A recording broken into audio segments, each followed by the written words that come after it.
बिस्मिल्लाहिर्रहमानिर्रहीम। अस्सलाम वालेकुम नाज़रीन, आप देख रहे हैं प्रोग्राम पॉलिटिक्स एट 10 और मैं हूं नायाब बदर। आपको मेरी जानिब से और स्टार एशिया की जानिब से बहुत बहुत बकरा ईद मुबारक। जहां आप ईद की खुशियां सेलिब्रेट करें वहां हमें भी अपनी खुशियों में याद रखें।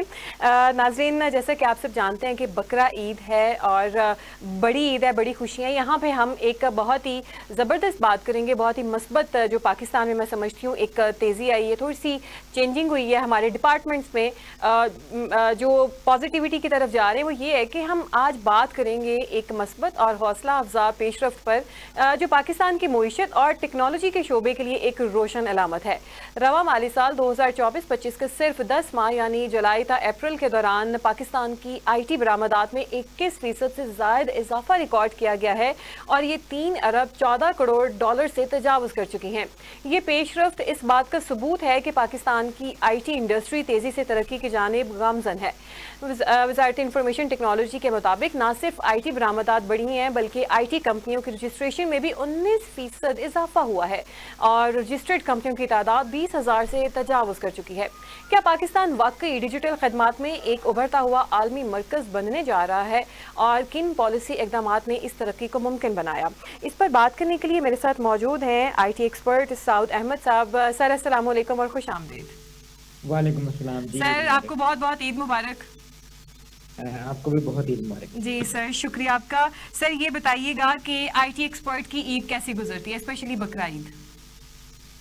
जी, हमारी भी ईद जो है वो नॉर्मल ही गुजरती है, जी लेकिन रात को हमें US टाइमिंग्स में या फिर चूँकि जिन कंपनीज की क्लाइंट बेस जो है जी वो फॉरेन कंट्रीज के अंदर होती है, तो उनको फिर रात को जो है अपने कामों पर वापस जाना पड़ता है। दिन के वक्त जो है वो सुन्नत इब्राहिमी का फ़र्ज अदा करते हैं हम्म और शाम को वो अपने दोबारा कामों पे जो है मौजूद होते हैं। हाँ, इसमें ज़रा ये फ़र्क आता है कि स्टाफ जो है उसको थोड़ा सा कम रखा जाता है कि जी चले ज़्यादा से ज़्यादा लोग अपने में ईद मना सकें और बाकी लोग जो हैं वो इकोनॉमी में पाकिस्तान की अपना किरदार अदा कर रहे होते हैं हम्म ताकि मुल्क की तरक्की में अपना किरदार अदा कर सकें। जी।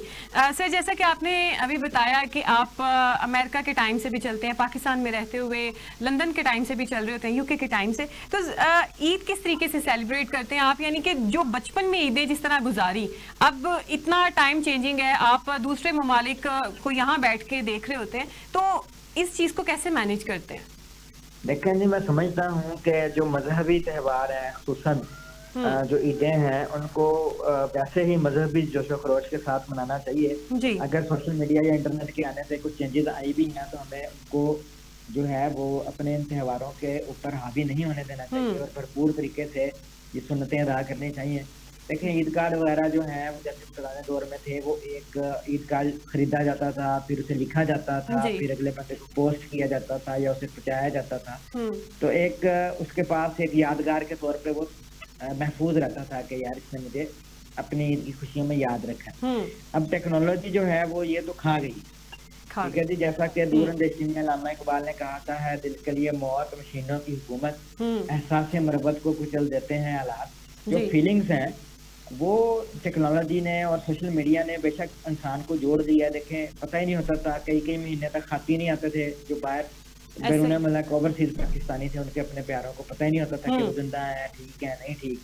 1 महीना लग जाता था खाते आने को। हम्म वो जैसा कि अब वीडियो कॉलिंग आ गई है, लोग जो है वो इस तरह से टेक्नोलॉजी के ज़रिए करीब आए हैं। जी लेकिन वो इस तरह के ईद कार्ड और इस तरह के जो हमारे ट्रेडिशंस थी, वो ज़रा जो है वो मांद पड़ गई हैं। हम्म लेकिन अगर आप बकरा ईद के हवाले से बात करें तो वो तो काफ़ी हद तक वैसा ही है कि बच्चों के लिए जानवर खरीदे जाते हैं टाइम से, फिर बच्चे उन जानवरों को चारा वगैरह खिलाते हैं, फिर हम्म सुन्नत इब्राहिमी अदा की जाती है और फिर गोश्त वगैरह बाँटा जाता है। जी तो ये असल में जो इस्लामी त्यौहार हैं, ये मुआशरे के अंदर सिर्फ़ एक इसी अहमियत को उजागर नहीं करते कि हमने सुन्नत इब्राहिमी को ही जारी रखना है। ये अल्लाह ताला की तरफ से एक ऐसा सिस्टम जो है हमें दिया गया है, हम्म जिससे प्यार मोहब्बत बढ़ता है, हार्मनी बढ़ती है, जी जिसमें आप गरीब को जो है वो अच्छा गोश्त खाने के लिए जो है हम्म वो मुयस्सर आता है। जी तो एक पूरा इकोसिस्टम चलता है, अरबों रुपए की जो लेन-देन है, हम्म उसमें इकोनॉमी का बड़ा किरदार है। आप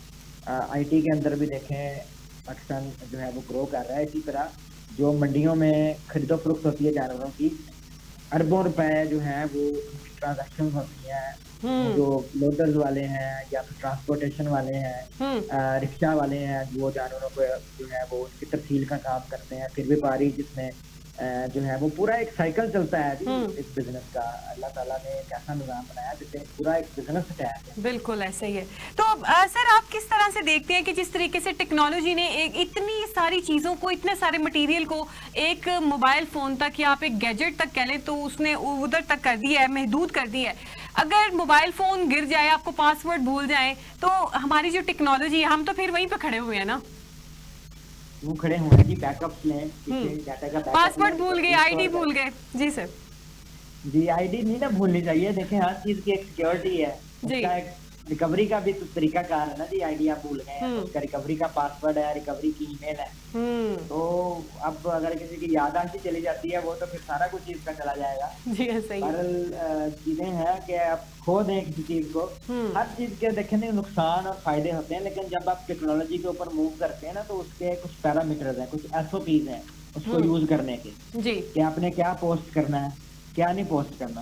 अब हम अगर सोशल मीडिया के ऊपर अपने बैंक अकाउंट का बैलेंस, सब बैंक अकाउंट नंबर और इस तरह की चीजें कर देंगे, तो अपना क्रेडिट कार्ड का नंबर है उसका शेयर कर देंगे, तो फिर तो वो कल को नुकसान ही होना, नुकसान ही होगा। तो अपनी इंफॉर्मेशन सिक्योरिटी किस तरह से बेहतर बनानी है, अपनी प्राइवेसी को कैसे, कहाँ आ जा रहे हैं, किससे मिल रहे हैं, ये सारी प्राइवेसी आपने रखनी होती है, क्योंकि इंटरनेट जो है वो एक ऐसा जासूस है जो हर वक्त आपकी जो है वो जासूसी कर रहा है। जी अच्छा सर, मैं यहीं पे आपसे ये पूछूंगी, हम टॉपिक पर भी चलेंगे लेकिन यहाँ बड़ी जबरदस्ती गपशप हो रही है।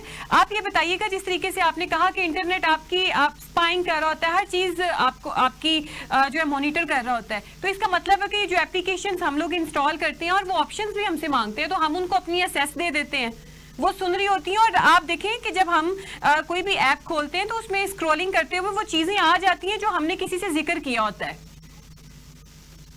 Madam it's so add algorithms word, जी हमने खुद एक्सेस दी होती है अपनी ऐप्स को कि हमारी, हम देखें अब रात को गूगल पूछ रहा होता है कि आपने अगर भुजिया के पाए खाए हैं तो वो कैसे थे, उसको रेट करें। आप फलां रेस्टोरेंट में गए हैं, शाम को वो नोटिफिकेशन आ जाता है कि सर आप ना थोड़ा सा माइक को पास करके बोलिएगा, आपकी ऑडियो थोड़ी सी ना कम आ रही है।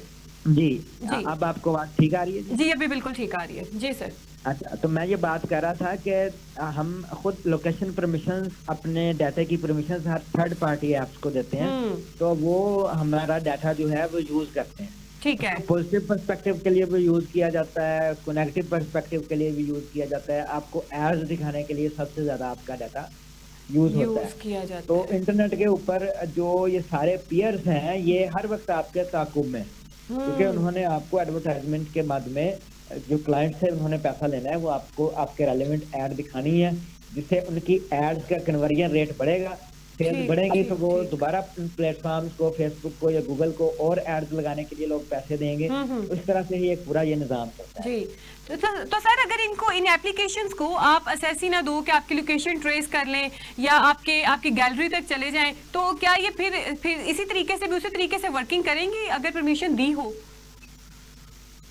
अपनी सेटिंग में जाके अपनी ऐप्स की परमिशन हम जो है वो कंट्रोल कर सकते हैं। नहीं सर, वो कंट्रोल कर सकते हैं, तो क्या अगर हम इनको परमिशन नहीं देते हैं कि आपने ये चीजें हमारी यूज नहीं करनी, तो क्या ये उसी तरीके से वर्किंग करेंगी एप्लीकेशंस?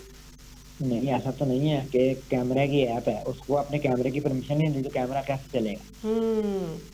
तो उसमें दो तरह की चीजें होते हैं, अगर आपने व्हाट्सएप को कैमरे की या अपनी मेमोरी की परमिशन नहीं देनी, तो आप अपनी गैलरी में जाके वहां से शेयर का बटन प्रेस करके व्हाट्सएप पे जाके करेंगे तो वो हो जाएगा। तो हर चीज का हल कोई ना कोई होता है, लेकिन मुश्किल जरूर है। लेकिन जाहिर बात है जी, जिन्होंने आपको फ्री ऐप दी है, देखें आप व्हाट्सएप यूज करने के या फेसबुक को यूज करने के उनको कोई पैसे तो नहीं देते। जी बिल्कुल। तो ये बहुत मशहूर कहावत है कि if you are not paying for the product then you are the product. You are the product, exactly. तो आप उस चीज को पैसे दे रहे हैं ना, आप उनके क्लाइंट हैं, तो वो जितना यूजर बढ़ेगा वो इस चीज को पिच करते हैं मार्केटिंग कंपनीज के आगे के हमारे पास 1.5 बिलियन यूजर्स हैं वर्ल्ड वाइड, तो जब 1.5 अरब लोगों को कोई ऐड दिखाने का पैसे लेने हैं तो उन्होंने फिर उसको भी फायदा होता है ना जी। जी बिल्कुल आप ठीक कह रहे हैं। तो सर जो व्हाट्सएप की अगर स्पेशली बात करें, यहाँ पे चैट की बात आ जाए, इसी में I think gallery pictures videos भी आ जाती हैं, उसमें तो बैक टू बैक एन्क्रिप्टेड लिखा होता है, तो फिर भी ये आपका डाटा लीक होने का खतरा होता है? जी बिल्कुल होता है। एंड टू एंड इंक्रिप्शन का मतलब ये होता है कि आप ये मैसेज किया जी। तो वो रास्ते के अंदर कहीं हैक नहीं होगा, लेकिन अगर आपका या मेरा मोबाइल फोन कंप्रोमाइज है तो वहां से तो चीज चोरी लीक हो। जी ठीक है जी। अब साउथ साहब हम अपने मेन टॉपिक के ऊपर वापस आते हैं। ये जो बातें हमने पहले की, मैं समझती हूँ कि नाज़रीन जिन्होंने देखा वो इन्होंने काफ़ी ज़्यादा इससे सीखा होगा कि किस किस तरीके से ऐप्स जो हैं स्पाइंग करती हैं, हमारी जासूसी करती हैं, और फिर हम जब स्क्रॉल करते हैं तो कैमरे के ऊपर या आप कोई भी ऐप खोलें उसके ऊपर वो चीज़ें आ रही होती हैं। तो ये दरअसल एक प्रोसेस होता है जिसकी वजह से हमें वो चीज़ें देखने को मिलती हैं जो हम कह रहे होते हैं। तो सर ये बताइएगा कि IT बरामदात में 21% इजाफा आप क्या समझते हैं, कैसे मुमकिन हुआ है? इसकी इजाफे की जी कई वजूहात हैं। सबसे पहले जो वजूहात में से नंबर 1 है वो है जी, हुकूमत ने अपनी पॉलिसीज बहुत ज्यादा चेंज की हैं जी टूवर्ड्स IT सेक्टर ना जी। तो IT के ग्रोथ के लिए जो है ना वो एक माहौल बेहतर किया गया है, पॉलिसी बनाई है, जैसे कि डॉलर रिपेट्रिएशन में नरमी की गई है, टैक्स बरात दी गई हैं, फ्रीलांसर्स के लिए आसान रजिस्ट्रेशन का अमल है। इसके अलावा पाकिस्तान के नौजवान टैलेंट है, इसकी बड़ी वजह जो बरामदात में इजाफा हुआ है ना जी, क्योंकि जब डॉलर में आप अर्न करते हैं तो आपका एक इंटरेस्ट भी डेवलप होता है कि जब कन्वर्जन मिलेगी तो मेरे पास ज्यादा पैसे मिलेंगे। तो उस वजह से बहुत सारे लोग इस सेक्टर के साथ वाबस्ता हुए हैं। जब आपके ज्यादा लोग इस सेक्टर के साथ वाबस्ता हुए हैं ऑनलाइन स्किल सीख के, तो इसका चीजें जो है वो ऑटोमेटिकली चीजें इजाफा हुआ है।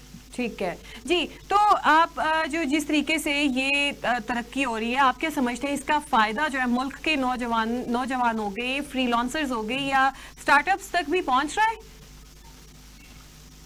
जी बिल्कुल जी, स्टार्टअप्स तक भी पहुंचता है और फ्रीलांसर्स तक भी पहुंचता है। उसकी वजह ये है कि जो कन्वर्जन होती है ना जी, तो वो नीचे तक आती है। बहुत सारी कंपनी जो है अपना रिसोर्स को रिटेन करने के लिए, देखिए स्किल्ड जो वर्कर होता है ना वो हमेशा कंपनी का एसेट होता है। उसको उसकी रिटेंशन के लिए उसको कई कंपनीज पॉलिसी बनाती हैं कि उसको आधी पे जो है वो डॉलर्स में दी जाएगी, आधी पाकिस्तानी रुपए में दी जाएगी। तो इस तरह से उनको जो है वो बहुत ज्यादा जो है वो बेहतरी आई है। इसके अलावा जो नीचे स्टार्टअप्स वगैरह हैं उनकी सहूलत के लिए जो है रजिस्ट्रेशन का अमल आसान बनाया गया है। हर बंदा घर बैठा फ्रीलांसर जो है वो अपनी कंपनी रजिस्टर करवा सकता है, काम कर सकता है, पैसे डायरेक्ट कमा सकता है। जरूरी नहीं है कि आप अपनी कंपनी में IT कंपनी में जॉब करके ही कमाएं। आपके पास अगर स्किल है तो अपनी फ्रीलांसिंग प्लेटफॉर्म्स के ऊपर आप वो स्किल के मुताबिक अपनी प्रोफाइल सेटअप करें। वहां पर जो भी लोगों ने अपनी जॉब पोस्ट की है उनको अप्लाई करें कि ये मैं आपका काम करके दे सकता हूँ, इतने में पैसे लूंगा। अगर वो जॉब आप विन करते हैं तो डायरेक्टली आपको क्लाइंट पे करता है और आपके अकाउंट में पैसे आ जाते हैं। बिल्कुल। अच्छा सर, जहां हमारी हुकूमत जो है वो ये IT डिपार्टमेंट में इतनी तरक्की कर रही है, वहां पे आप क्या समझते हैं कि कमी फिर भी कहां पे आ रही है कि हमारे जो नौजवान हैं वो जो IT एक्सपर्ट्स हैं, जो IT में डिग्रियां लेते हैं, वो प्रेफर यही करते हैं कि हम बाहर के मुल्क में चले जाएं, तो वो बाहर वालों को क्यों फ़ायदा देते हैं जाके? क्या हमारे पास वसाइल नहीं है या यहीं से पढ़ते हैं और यहीं पर यूटिलाइज नहीं कर पाते? नहीं देखें, टैलेंट के लिहाज से हम किसी से कम नहीं है। अलबत्ता पेशा वराना तरबियत जो है, क्लाइंट कम्युनिकेशन स्किल्स हैं, सर्टिफिकेशंस हैं, इस पर मजीद काम दरकार है। लेकिन जो सीख जाते हैं ना जी उनको फायदा ये होता है कि उनके लिए ये देखिए, एक दुनिया एक ग्लोबल विलेज है। तो इंटरनेट के ऊपर आप बैठे हैं तो इसका कोई बॉर्डर नहीं है। आपको कहीं किसी भी मुल्क से जॉब ऑफर आ सकती है, तो लोग फिर बेहतर अपॉर्चुनिटी की तलाश में मूव करते हैं। लेकिन पाकिस्तान में आप देखें आपके खर्चे कम है, आपने कमाना डॉलर्स में है, आपने खर्चना रुपए में है, तो ऑब्वियसली आपका स्टैंडर्ड ऑफ लिविंग जो है ना वो बेहतर हो जाता है। तो इसमें इतनी कोई सच्चाई नहीं है। ये जो पाकिस्तान से मूव कर रहे हैं ये और प्रोफेशंस के लोग ज्यादा हैं IT सेक्टर। जी ठीक है। अच्छा सर, जिस तरीके से आप क्या समझते हैं इस तरक्की में डॉलर की वापसी की पॉलिसी में भी जो बेहतरी का कोई किरदार है इसमें? जी बिल्कुल। देखें, जब इकोनॉमी बेहतर होती है तो डॉलर जो है वो स्टेबल होता है। जब डॉलर स्टेबल होता है ना आपके मुल्क में, अगर रेमिटेंसेज आ रही हैं जी तो आपके सारे बिजनेसेस पे इसका असर पड़ता है डॉलर के कम या ज्यादा होने पे, क्योंकि जी इंटरनेशनली डॉलर में आप ट्रेड कर रहे होते हैं। तो जी इसमें जब भी आप की चीजें स्टेबल होंगी, तो साथ ही आपका मुल्क भी तरक्की करेगा, हम्म आपके जो ज़र मुबादला के ज़खायर हैं वो भी बढ़ेंगे, आपकी जॉब अपॉर्चुनिटीज भी ज़्यादा क्रिएट होंगी, आपकी जो महंगाई की शरह है वो भी कम होगी। ठीक है जी बिल्कुल। जिस तरीके से अगर ये डॉलर नीचे आएगा, जाहिर सी बात है कि रुपए की जो कदर है वो मुस्तहकम होगी। तो जो है, आप क्या समझते हैं कि आपकी कंपनी ने इस साल कितनी ग्रोथ देखी, हुकूमत की पॉलिसीज जो है आपके लिए किस हद तक मददगार साबित हुई हैं? देखें जी, हमने इस साल जो है वो 30 से 40% जो है वो ग्रोथ देखी है, हम्म खासतौर पर इंटरनेशनल क्लाइंट्स पाकिस्तान में एतमाद उनका बड़ा है। हुकूमत की पॉलिसीज जैसे SCCP की में अपनी कंपनी की रजिस्ट्रेशन जो है वो आप घर बैठे ऑनलाइन कर सकते हैं। जी टैक्स गवर्नमेंट ने सिर्फ 1% कर दिया है फ्रीलांसर्स के ऊपर। हम्म ठीक है, अगर हम 1 करोड़ रुपए कमाते हैं तो सिर्फ हमने 1 लाख रुपए टैक्स देना है। ठीक है जी जी। बाकी सेक्टर्स में ये 16 से 18% तक है। इससे हमें एतमाद मिला है कि हम अपना दायरा जो है अपने कारोबार का वो वसी कर सकते हैं। हम्म ठीक है। तो आप क्या समझते हैं कि पाकिस्तान में आईटी का जो बिजनेस माहौल सरमायाकारी के लिए साजगार हो रहा है? लोग क्या ये कोशिश कर रहे हैं, उनके माइंडसेट बन रहे हैं कि हम इसमें इन्वेस्ट करें?